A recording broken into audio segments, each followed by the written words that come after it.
Hello friends, இது புதன்கிழமை காலையில். இன்றைக்குமே வந்து பார்த்திங்கன்னா மதுரை வரைக்கும் போக வேண்டிய வேலை இருக்குது. அதாவது ஞாயிற்றுக்கிழமை வந்து அக்கா பேரங்களுக்கு காது குத்து அப்படின்னு சொல்லிட்டு முறை செஞ்சுருந்தோம் இல்லையா.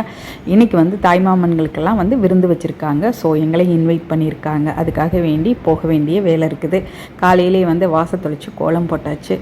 இது பார்த்திங்க அப்படின்னோம்னா, அதாவது வலிச்சு விட்டால் எஃபெக்ட் இருக்கும் இல்லைங்க, அந்த மாதிரி வந்து ஒரு கலரில் பெயிண்ட் அடிச்சிருக்குது வாசலில். எப்போயுமே பார்த்திங்க அப்படின்னா ஒரு நல்ல மங்களகரமாக இருக்கும். அப்புறம் ஏதாவது விசேஷம் அப்படின்னு சொன்னோன்னா லைட்டாக சாணம் போட்டுக்கலாம். ஆனால் எப்போவுமே பார்த்திங்க அப்படின்னோம்னா இந்த பெயிண்ட் அடித்த கலர் இருக்கிறதுனால பார்க்க நல்லாயிருக்கும். இது பார்த்திங்க அப்படின்னா 7 days ரோஸ் வந்து கொஞ்சம் பூத்து முடிச்சிட்டதுனால எங்கள் வீட்டில் வந்து ஃபுல்லாக வந்து கட் பண்ணி விட்டுட்டாங்க. கோலம் போட்டுட்டு நான் மேக்ஸிமம் பார்த்திங்க அப்படின்னோம்னா ரொம்ப பெரிய கோலம் போட மாட்டேன். ரொம்ப சிம்பிளாக அந்த 5 புள்ளி 7 புள்ளிக்குள்ளே தான் கோலம் போடுறது. கோலம் போட்டுட்டு அடுத்தது மதுரைக்கு கிளம்பியாச்சு.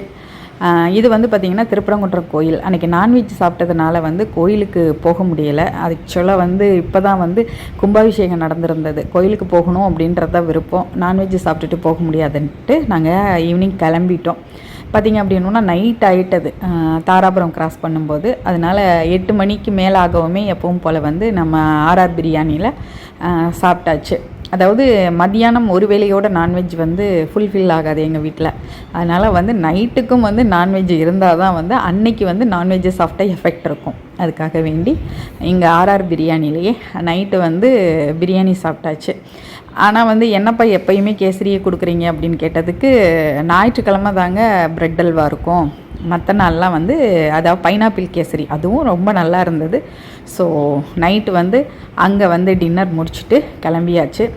திருப்பூர் வரும்போது பார்த்திங்கன்னா 9 மணி.